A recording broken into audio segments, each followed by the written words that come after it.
Hi, this is a quick video to the people that come into our classrooms. I know that maybe some of you guys haven't necessarily had some Blackboard training, and oftentimes you are in here and not quite sure what or how you can best assist your student. If you do know these things, I apologize for this being redundant, but I thought it might just be nice to have a quick video to send to our aides and care assistants and so on that need to directly support an individual student. So when you come into a Blackboard room, typically there is like a PowerPoint on the board and the lead teacher will be going through the different slides. But if you are interested in checking out the slides that are on the board without disrupting the class, if you click on these links here, it'll rotate through the different slides, but that will rotate the slides for the entire class to see. The thing that you guys should know, which will be very helpful, is if you click this little button over here with the two arrows, this way it puts a red box on just your screen so that you can navigate amongst the slides and the class will stay as normal. So unless this is clicked, you're going to be changing the slides for the whole class to see. But you as a moderator, if you click this, you won't be disrupting class. So that will be really helpful for us. Also, many of you guys need to speak directly to an individual student. A good way to do that is when you see the student's name on the board, if you just double click on their name, it will pop up with a chat box here that you can type directly to that student. However, I do notice that a lot of students are unresponsive to the direct chats, and it would be helpful if you would be able to move them into an individual breakout room where you could get on the microphone and talk to that student specifically. I would recommend that you do that during some downtime in class if you're going to move them out of class, but if you can see that they're not responding to class, maybe it would be helpful for you to pull them into an individual breakout room where you can speak to that student and then send them back to class. I apologize, I don't have any students in the room at the moment while I'm recording this video, but I wanted to show you how to create an individual breakout room and how to move that student so that you can move just that specific student. And there's a couple little things that you'll need to click to make sure that you're not disrupting the education of the other students and you're focusing on just yours. So if you go up here, since you would have moderator privileges, if you go to Tools and go down to Breakout Rooms, you'll see this thing that says Create Breakout Rooms. When you click on that, you're going to get this box that comes up. And I would label it however you want. So say you're going with Jacob Smith, just a random name of student. Ideally, I think that it would probably be best if you don't label the room by the student's name. So if you wanted to say your name was Jill Smith, you could do JS and then help room. So that way the other students don't see specifically that one student's being pulled in. So you could create a help room. You would only need one breakout room, so you would change this number. It always populates to 4, so you would just want to change that to 1.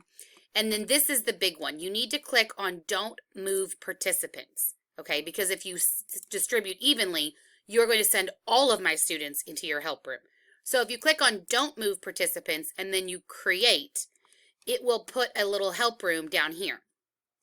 So once you have your help room created, if you go to the student you're trying to move and you click on their name and then right click, you should be able to say send to breakout room, and you could send that specific student to the help room that you have created.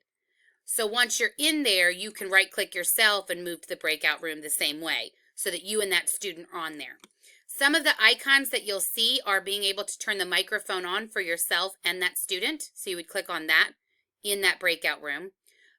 To keep the chat open, this is what this little chat bubble looks like. This is giving them permission to write on the whiteboard. And lastly, this would be permission. These two squares are the app share icon that would let the student be able to share their screen. Okay, so if you're giving them permission to share their screen and they're willing to work with you, If you turn this on, that gives that student permission to app share, but on their end, they're going to have to start the app share.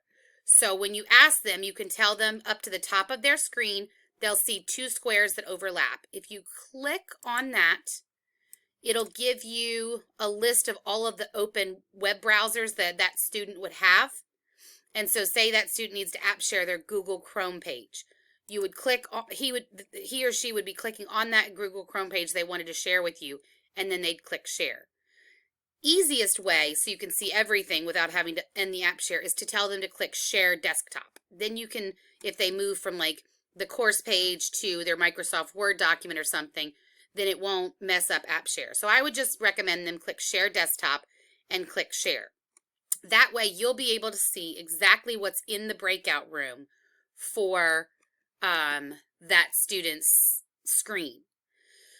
One last thing, which I feel like might be very helpful, is if you have sent a student to a breakout room and they're having trouble locating something and you need to take over controls of their computer, once you're in that breakout room and it's just you and that other student, you can go to tools, and if you go to app sharing, if there's two students in the room, this one will be black so that you can request controls of their desktop, and then they can click agree, and that way you can move your mouse and it'll show up on their computer, if that makes sense.